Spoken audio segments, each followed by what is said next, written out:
Arizona Territory. September 1887. The screams of dying horses echoed through Devil's Canyon as smoke filled the crimson evening sky.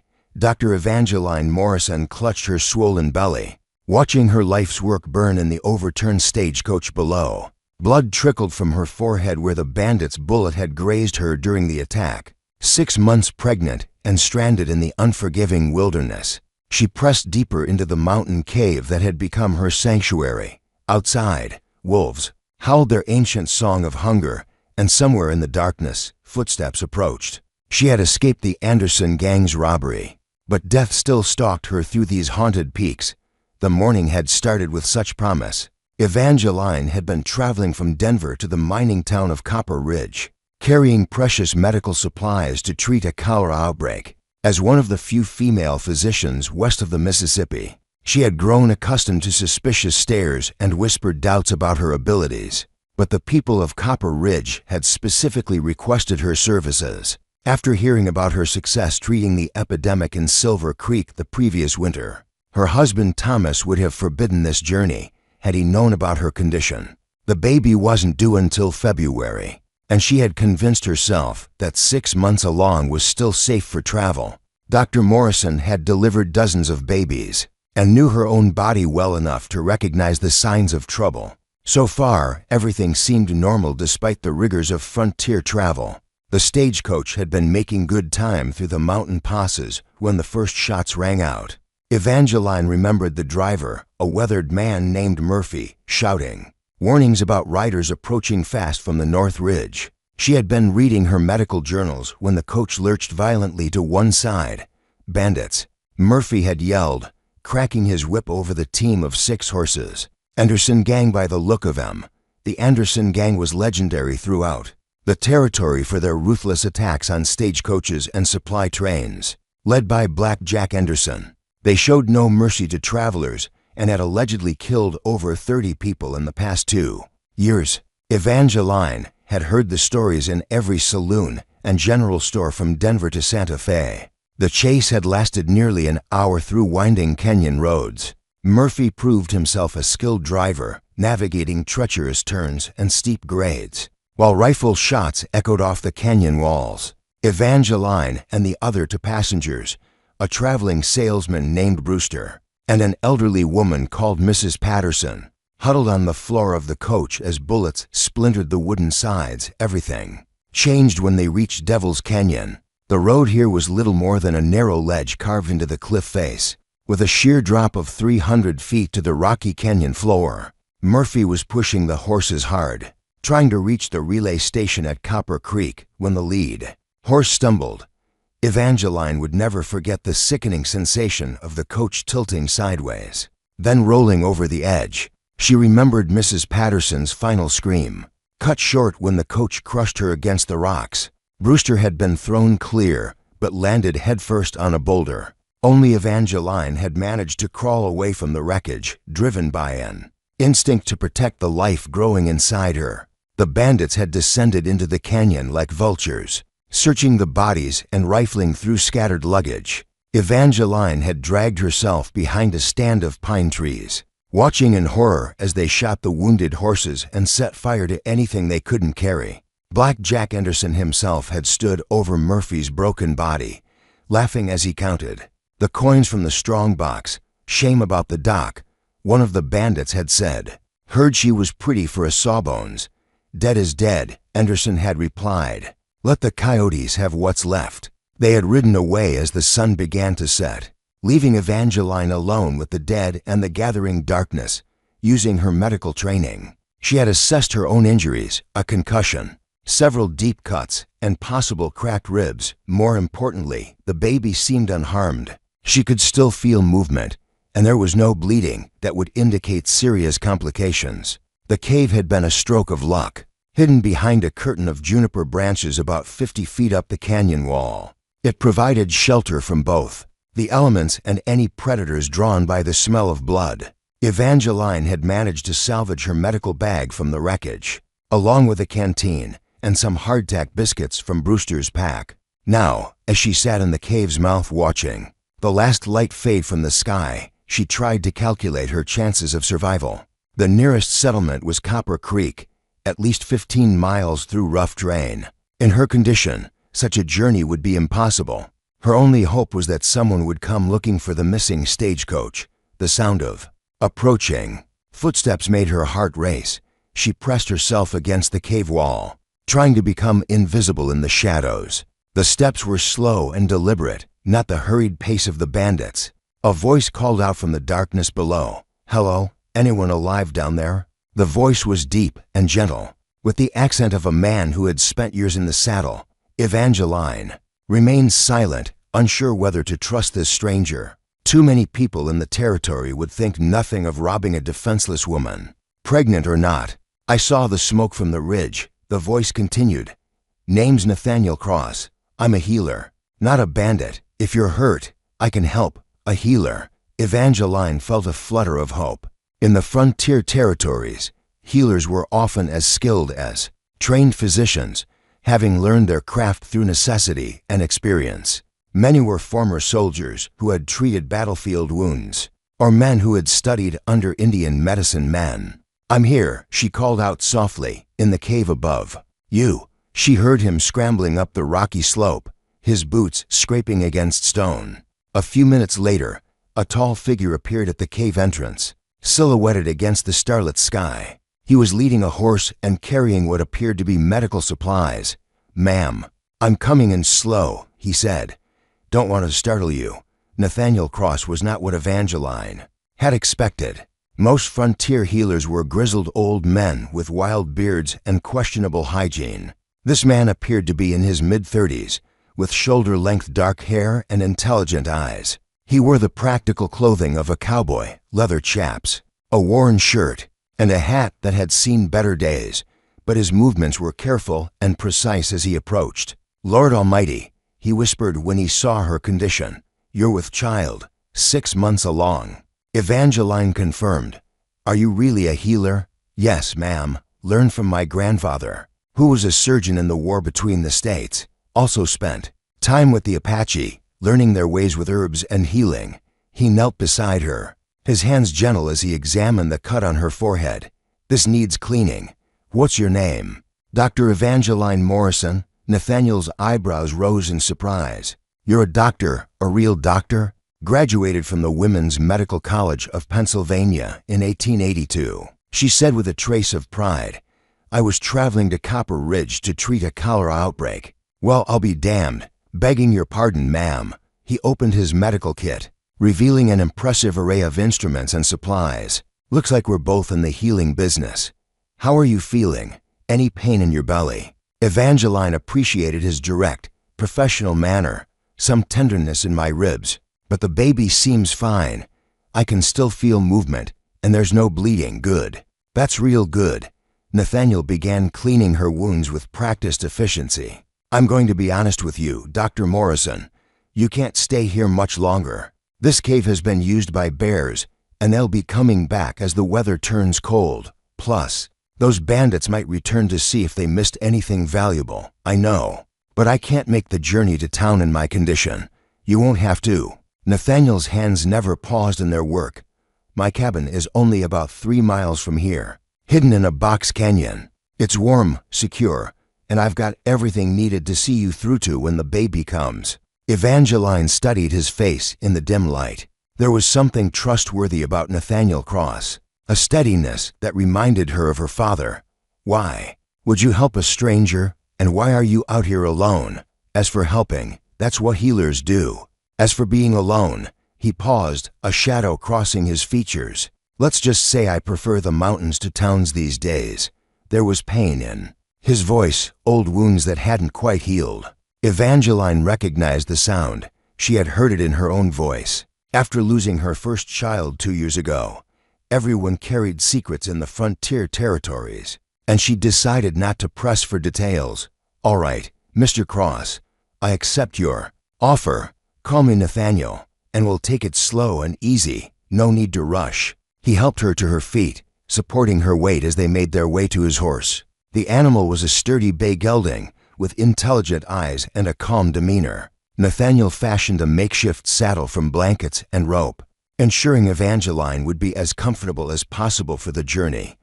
"What about the others?" she asked, looking down at the wreckage. "I'll come back tomorrow and see to proper burials. Tonight, we need to get you somewhere safe." The ride to Nathaniel's cabin took nearly 2 hours through winding mountain trails. He walked beside the horse, one hand on the reins and the other ready to steady Evangeline if she began to slip. They spoke little during the journey, both focused on navigating the treacherous path in near total darkness. The cabin appeared suddenly in a clearing surrounded by towering pines. It was larger than Evangeline had expected, built from solid logs with a stone chimney and glass windows, a luxury in this remote location. Smoke rose from the chimney, and warm light glowed from within. "Someone's here," Evangeline observed. "My partner, Joshua," Nathaniel explained. "He's Apache, but don't let that worry you. Best tracker and hunter in the territory, and he knows healing herbs better than anyone." An Indian emerged from the cabin as they approached. He was a man of perhaps 40 years, with graying hair and the weathered face of someone who had spent his life outdoors. His clothing was a mixture of traditional Apache garments and practical frontier wear. "You found the woman from the Stagecoach," Joshua said in perfect English. "She carries life within her. Dr. Evangeline Morrison, meet Joshua Crowfeather," Nathaniel said. He saw the smoke too and figured someone might need help. Joshua nodded respectfully to Evangeline. "You are welcome in our home, Doctor. The spirits have guided you to safety." Inside, the cabin was warm and surprisingly well appointed. There were 2 bedrooms, a main living area with a stone fireplace, and what appeared to be a complete medical facility in one corner. Shelves lined the walls, filled with books, medical instruments, and jars of herbs and medicines. "This is quite impressive," Evangeline said, settling into a comfortable chair near the fire. "We've been here 3 years, Nathaniel explained. Started as a temporary camp but kept adding improvements. Joshua knows where to find everything we need in the mountains, and I handle the medical work." "What kind of medical work?" "Miners, mostly from the camps scattered through these mountains. Also cowboys, trappers, the occasional traveler like yourself. Word gets around when someone needs doctoring." Joshua prepared a meal of venison stew and cornbread while Nathaniel continued, examining Evangeline's injuries. Her ribs were bruised but not broken, and the concussion seemed mild. Most importantly, the baby's heartbeat was strong and regular. "When are you due?" Nathaniel asked. "Early February. I think. It's hard to be precise without proper medical instruments. We'll manage. Joshua's grandmother was a midwife, and I've delivered my share of babies. Between the 3 of us, your little one should arrive safely." That night, Evangeline slept in a real bed for the first time in weeks. The cabin was warm and secure, with the comforting sounds of the wilderness outside. For the first time since the attack, she allowed herself to hope that both she and her baby might survive this ordeal. The first snowfall came 2 weeks after Evangeline's arrival at the cabin. She woke to find the world transformed, covered in a blanket of white that sparkled like diamonds in the morning sun. From her bedroom window, she could see Joshua checking his trap lines while Nathaniel split firewood near the barn. Her pregnancy was progressing normally. Though the baby seemed more active than usual, she attributed this to the clean mountain air and the peace of their hidden valley. The stress of city life and her medical practice in Denver had taken its toll. But here she felt truly relaxed for the first time in years. Nathaniel had proven himself to be remarkably skilled for someone without formal medical training. His knowledge of anatomy rivaled that of many trained physicians, and his diagnostic abilities were sharp and intuitive. When she asked about his background, he revealed that his grandfather had not only been a Civil War surgeon, but had also trained at Harvard Medical School before the war. "He taught me everything he knew," Nathaniel explained one evening as they reviewed medical texts by the fire. Said the frontier needed healers more than the cities did. Course, he never expected me to end up hiding in the mountains. "Why are you hiding?" Nathaniel was quiet for a long moment, staring into the flames. "I was a town doctor once, in a place called Willow Creek. Had a practice, a house, even a woman I planned to marry. Then cholera hit the town, just like what you were going to treat. In Copper Ridge, he paused, his jaw tightening with old pain. I couldn't save them. Not the woman I loved, not her family, not even the children. Lost 37 people in 6 weeks, including Martha and our unborn child. She was about as far along as you are now. Evangeline felt her heart ache for him. Cholera is hard to treat under the best circumstances. In a frontier town with limited supplies, the townspeople didn't see it that way. They needed someone to blame, and the doctor was an easy target. Had to leave in the middle of the night when they started talking about a hanging. That's terrible. You were trying to help them. Trying isn't the same as succeeding. Nathaniel stood and walked to the window. Been up here ever since, taking care of miners and cowboys. Joshua found me about a year later, half dead from drinking and feeling sorry for myself. Probably saved my life. Joshua looked up from where he was preparing medicines at the table. The spirits brought us together for a purpose. Perhaps that purpose was to help Dr. Morrison. Perhaps Nathaniel agreed. Either way, I'm glad we found you when we did.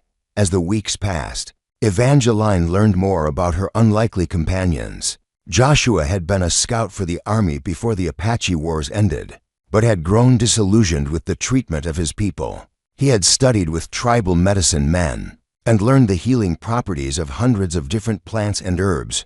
White man's medicine is powerful, he told Evangeline one afternoon as they gathered medicinal roots near a frozen stream.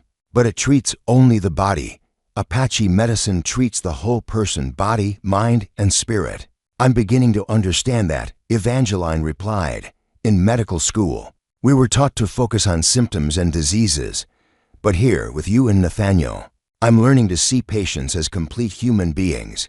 Your baby will be born between 2 worlds, Joshua observed, the world of white medicine and the world of natural healing. That child will be blessed with great wisdom. Evangeline placed a protective hand on her growing belly. The baby was due in less than 2 months, and she felt a mixture of excitement and apprehension. Giving birth in a remote mountain cabin was not what she had planned, but she trusted her companions completely. Their peaceful routine was interrupted in early December, when a desperate miner arrived at the cabin. His name was Pete Williams, and he had ridden hard for 2 days from a gold camp called Eagle's Nest. "Doc, you gotta come with me," he gasped, barely able to stand from exhaustion. "We got cave-in at the mine. 3 men trapped, and 2 more hurt bad. One of 'em's got his leg crushed, something awful." Nathaniel was already gathering his medical supplies. How far is Eagle's Nest? 6 hours hard riding, but the trail's treacherous with all the snow. "I'll go," Evangeline said, struggling to get up from her chair. "No, you won't," Nathaniel said firmly. "You're too close to your time, and the journey would be too dangerous. Those men need a surgeon. You're skilled, but I have the training to handle complex trauma cases, and I won't risk losing you and the baby for the sake of men who chose to work in dangerous mines." Evangeline felt a flash of anger. "That's not your decision to make. I'm a doctor, and my oath requires me to help those in need." Joshua stepped between them, his calm presence diffusing the tension. "There's another way. Nathaniel goes to the mine camp. I stay here with Dr. Morrison. If the baby comes early, I know enough to help. If the men at the mine need surgery, Nathaniel can send word and we decide then." It was a reasonable compromise. Though Evangeline hated feeling helpless, Nathaniel packed his supplies and left with Pete Williams within the hour, promising to return as soon as possible. "He's a good man," Joshua said after they had gone, "but he carries too much guilt from his past. He fears losing another woman and child." "I'm not his woman, and this isn't his child. Are you certain of that?" Evangeline started to object, then stopped.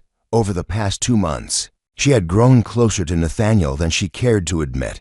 He was kind, intelligent, and shared her passion for healing, but she was a married woman. Even if Thomas seemed like a distant memory from another life. "My husband is waiting for me in Denver," she said quietly. "Your husband let you travel alone while carrying his child. A Apache man would never do such a thing." Joshua's words stung because they held truth. Thomas had been focused on his law practice when she left Denver. barely looking up from his papers when she announced her travel plans. He had married her, more for her medical degree than for love, seeing the advantages of having a physician wife in their social circle. 3 days later, a young cowboy arrived with a message from Nathaniel. The mine rescue had been successful, but one of the injured men needed surgery to save his crushed leg. Nathaniel was requesting guidance on the proper procedure. "I have to go," Evangeline announced after reading the message. "The baby could come any day," Joshua warned. "Then we'll have to hope it waits. I can't let a man lose his leg when I might be able to save it." Joshua studied her face for a long moment, then nodded. "I will prepare the horses, but we go carefully, and if you feel any signs of labor, we stop immediately." The journey to Eagle's Nest took 8 hours through treacherous mountain trails. Evangeline rode side saddle on Joshua's gentle mare, stopping frequently to rest and check on the baby's condition. By the time they reached the mining camp, she was exhausted but determined. Eagle's Nest was a collection of rough cabins and tents scattered around the entrance to a played-out gold mine. The men lived hard lives, working dangerous claims in hopes of striking it rich when they saw a pregnant woman ride into camp. Their rough faces showed amazement and respect. "Doc Morrison." Nathaniel rushed to help her down from the horse. "You shouldn't have come. Show me the patient," she said. Simply, the injured miner was a young Irishman named Patrick O'Brien. His left leg had been crushed when a support beam collapsed. An infection was already setting in. Without proper surgery, he would certainly lose the limb and possibly his life. Evangeline examined the wound carefully, noting the extent of the damage. The tibia and fibula are both fractured, but the bones can be set. "The bigger problem is this infection. We need to clean out all the dead tissue and debris." "I was hoping you'd say that," Nathaniel said.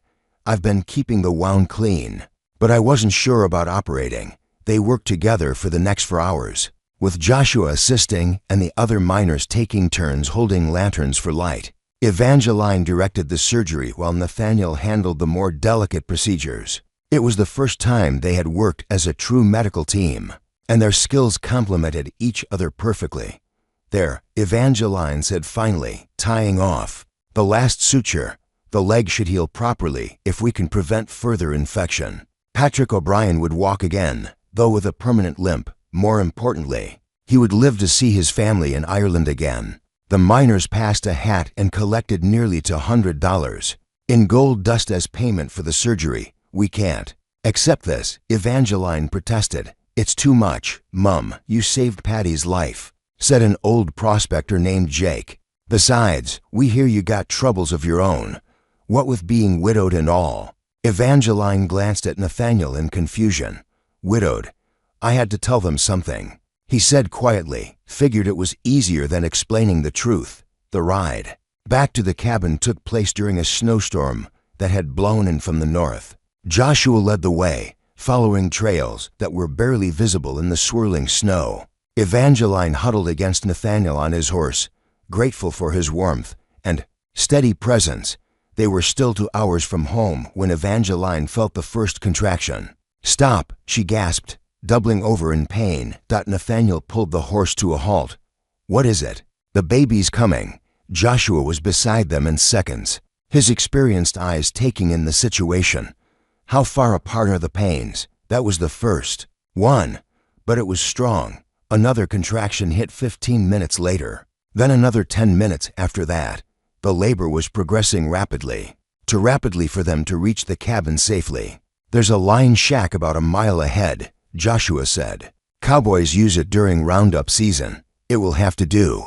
The shack was little more than 4 walls and a roof, but it was dry and relatively warm. Joshua quickly built a fire while Nathaniel prepared clean cloths and boiled water. Evangeline tried to stay calm, drawing on her medical training to assess her own condition. "The baby's in a hurry," she announced after another strong contraction. "This won't take long." Nathaniel knelt beside the makeshift bed they had created from blankets and saddles. "Tell me what to do. You've delivered babies before. Just trust your instincts." What followed was the most intense and beautiful experience of Evangeline's life, with Nathaniel coaching her through each contraction and Joshua chanting soft Apache. Prayers. She brought her daughter into the world just as the snowstorm began to clear. "She's perfect," Nathaniel whispered, holding the tiny baby with tears streaming down his face. "Absolutely perfect." Evangeline reached for her daughter, marveling at the small miracle in her arms. The baby had dark hair and bright blue eyes that seemed to take in everything around her. "What will you call her?" Joshua asked. Evangeline looked at the two men who had become her family over the past months. They had saved her life, protected her, and now helped bring her daughter safely into the world. There was only one name that seemed appropriate. "Hope," she said softly. "Her name is Hope." Spring came early to the mountains that year. With wildflowers blooming in the hidden valley by late March, Evangeline sat outside the cabin, watching Hope sleep in a cradle that Nathaniel had carved from pine wood. At 2 months old, the baby was healthy and growing rapidly, with her father's dark hair and her mother's determination. The question that had been hanging over them all winter could no longer be avoided. What would happen when the snows melted completely and the mountain passes reopened?